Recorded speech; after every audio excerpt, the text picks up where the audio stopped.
All right, let's just jump right in. We're going to talk about something that, well, it stinks for anyone in the nonprofit world, that grant denial email. But here's the thing, we're going to flip the script on that. What if I told you that rejection could actually be one of your best strategic moves? Oh man, you know that feeling, right? Your heart just drops into your stomach. You see that subject line in your inbox, and the frustration just starts bubbling up. And what's our first instinct? Usually it's to just drag that email to the trash, complain to a coworker, and try to forget about it. But what if that's literally the worst thing you could do?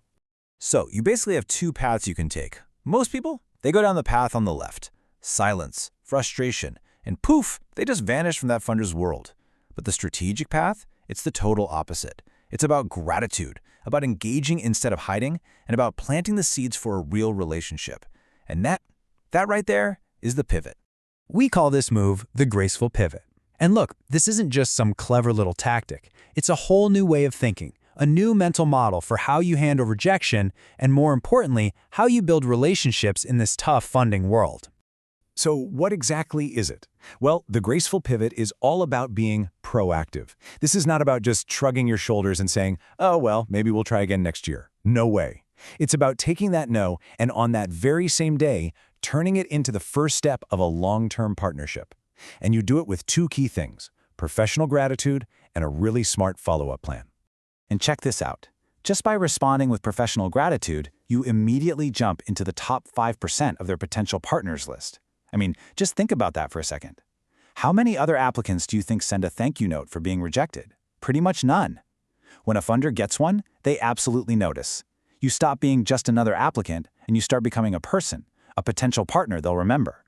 The top 5%. Just let that number hang in the air.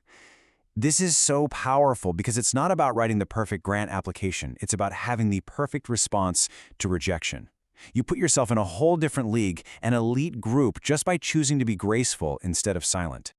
Okay, so hopefully you're starting to see why this is such a game changer. So now let's talk about the how.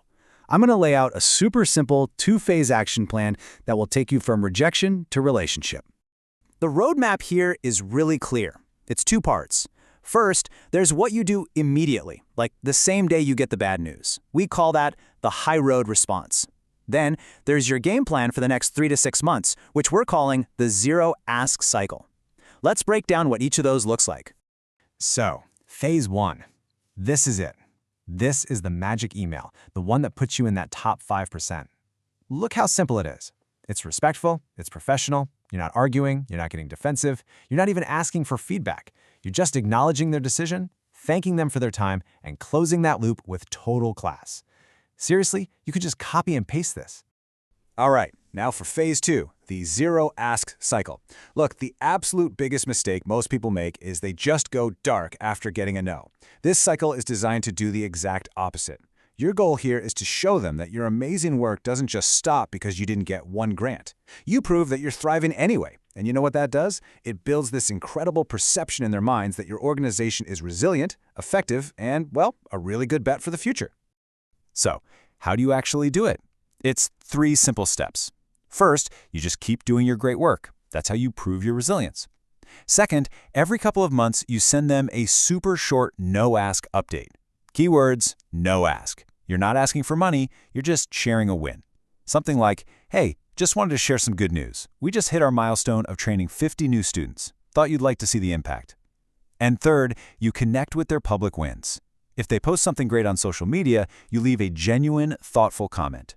You're not asking for anything, you're just staying on their radar as a supportive professional peer.